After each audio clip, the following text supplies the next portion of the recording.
नगर येथील श्री छत्रपती सहकारी साखर कारखान्याचे चालू गळीत हंगामासाठी ऊसाला प्रतिटन 3101 रुपयांची पहिली उचल जाहीर केली आहे। तसेच जानेवारी महिन्यातील खोडव्यासाठी 100 रुपये प्रतिटन अनुदान देण्याची घोषणा करण्यात आली आहे। ही माहिती कारखान्याचे अध्यक्ष पृथ्वीराज जाचक यांनी दिली। उपमुख्यमंत्री अजित पवार आणि कृषी मंत्री दत्तात्रय भरणे यांच्या सल्ल्यानुसार ही उचल मंजूर करण्यात आली असून 10 डिसेंबर रोजी ही रक्कम थेट ऊस उत्पादक शेतकऱ्यांच्या खात्यावर जमा केली जाणार आहे।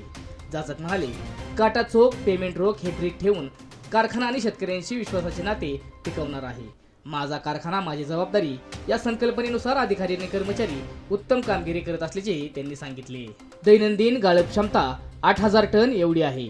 यावर्षी कारखान्याने 10 लाख मेट्रिक टन ऊसाचे गाळपाचे उद्दिष्ट ठेवले आहे। सध्या गाळप सुरू होऊन 31 दिवस झाले असून आतापर्यंत 2,16,503 टन ऊसाचे गाळप पूर्ण झाले आहे। एकतर कारखान्याची नव्या संचालक मंडळाने 28/5/25 ला सूत्र हातात घेतले आम्ही सर्व नव्या टीमने, आणि त्यानंतर कारखान्यामध्ये सगळ्यांनी 21 लोक, सर्व अधिकारी, सर्व कामगार, सगळ्यांचे फार छान टीमवर्क चालले। कारखान्याचे कामकाज उत्तम चाललेले आणि आमचं उद्दिष्ट यंदा 12 लाख टन गाळप करायचं। आज छत्रपती कारखाना हा पश्चिम महाराष्ट्रातला पहिला सहकारी साखर कारखाना। आता पूर्वीचे दिवस परत आम्हाला आणायचे, तर त्या दृष्टीने सव्वासाला 2 पैसे मिळाले पाहिजे। ऊस इतरत्र जाऊ नये, स्पर्धा खूप आहे, पण आम्ही आता हा भाव जाहीर केला आहे। येत्या 10 तारखेला आमची बिलं होतील 31 रुपयाप्रमाणे, आणि जानेवारीमध्ये जो खोडा होईल त्याला 100 रुपये अतिरिक्त अनुदान आहे सभासदांना। शिवाय गेटकेन ऊस जो येणार आहे, जे सभासद नाहीत त्यांना सुद्धा जो सभासद भाव तोच गेटकेनला भाव असेल। मागे आम्ही सांगितले त्या पद्धतीने वजन चोख पैसे रोख छत्रपती ऊस द्या बिंदू, त्याच पद्धतीने नवीन टॅगलाईन आमची आहे की वेळेत धन आणि 1000 किलोचाच टन। हे फार महत्वाचे समजणाऱ्यालाही समजते शेतकऱ्यांना। हा पहिला हप्ता आहे। 12ला गाळप झालं, रिकव्हरी 11 पेक्षा जास्त मिळाले तर निश्चितपणे दिवाळीत आम्ही अधिकचे पैसे देऊ शकू याची मला खात्री।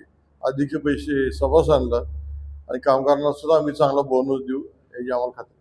ही उचल घेताना कारखाना कर्ज बाजार असताना आर्थिक जोखीम कशी व्यवस्था होती? कारखान्याला कर्ज आहे, प्रत्येक सहकारी साखर कारखाना पोत्या उचल घ्यायलाच लागते। त्या पद्धतीने आम्हाला पण आहे। गत वर्षी जी साखरेची पोत्या घेतलेली पुणे जिल्हा मध्यवर्ती बँकेची सर्व उचल निधी झालेली, इतर एक्सपान्शनचे कर्ज असेल तर इतर काय असतील, त्यासाठी आम्ही रिसर्च प्लॅनिंग केलेलं आहे की परत वेळेच होईल, त्याची काही अडचण नाही। आणि मला अभिमान वाटतो सन्माननीय उपमुख्यमंत्री अजित पवार साहेब आणि सन्माननीय कृषी मंत्री दत्तात्रय भरणे साहेब हे आम्हाला पूर्णपणे सहकार्य करतायत। त्यांचं मार्गदर्शन आहे किंवा नाही, दोघांच्या सहकार्यामुळेच ते सर्व व्यवस्थित चालले। काल माझे महसूल मंत्री हर्षदा पटेल अशा म्हणाले की 650 कोटी रुपयाचं कर्ज आहे, ते कर्ज करून बापूच्या ताब्यात द्यावं आहे। इतकं कर्ज नाहीये, जे काय आहे ते आहे। आता या गोष्टी ज्याच्या प्रत्येक कारखान्याला काही ना प्रमाणात कर्ज असतं सहकारामध्ये, ह्यात आम्ही निश्चितपणे उभार पडू। 1-2-3 सीझन झाले की आम्ही या कारखान्याची निश्चित जुन्या प्रगती, म्हणजे आमच्या कारखान्याची प्रगतीची वाटचाल आहे, निश्चितपणे आम्ही राखू शकू। आता रोजचं गाळप 8000 प्लस आहे, म्हणजे ह्या कारखान्यात चालू झाल्यापासून सातत्याने 8000 गाळप होते। उत्तम रिकव्हरी आहे, तर आम्हाला खात्री आहे आम्हाला की आम्ही 12 लाख टन गाळप करू शकू। आणि कालचा 3101 भाव जाहीर केल्यानंतर सभासदांमध्येच खूप एक आनंदाचं वातावरण आहे। शिवाय गेटकेनचे सभासद लोक खूप भेटायला लागले, ते पण त्यांचा ऊस ठेवून छत्रपतीला द्यायच्या मनस्थितीत आहेत। येत्या हंगामात कारखान्याला तांत्रिक काही उपाययोजना काय तांत्रिक कारखाना सुधारणा काय करणार चालले ना। आम्ही कारखान्यात ज्या काही अडचणी होत्या त्या आम्ही केलं, म्हणूनच एक 8000 प्लस या कारखाना चाललेला आहे। इतका कारखाना गेल्या 10 ते 15 वर्षात चालला नाही, सातत्याने 8000। आणि एकाच दिवशी गाळप करणं ठीक आहे, पण सातत्याने तेवढं गाळप करणं हे अधिकारी कामगार सगळ्यांचंच फार मोठं कौशल्य आहे।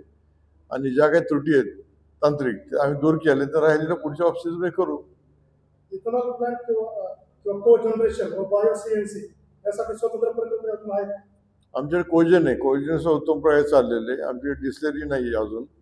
आम्ही सध्या सी मोलेसेस विकतोय, बगॅस विकतोय। बगॅसचं सेविंग चांगलं होतंय, म्हणजे बगॅस वीज निर्मिती करून सुद्धा आमच्याकडे बगॅस विक्रीला उपलब्ध झाला। ही सुद्धा गेल्या 8-10 वर्षात बगॅस विकला नव्हता, तो पण आता विक्री चालू झालेली आहे।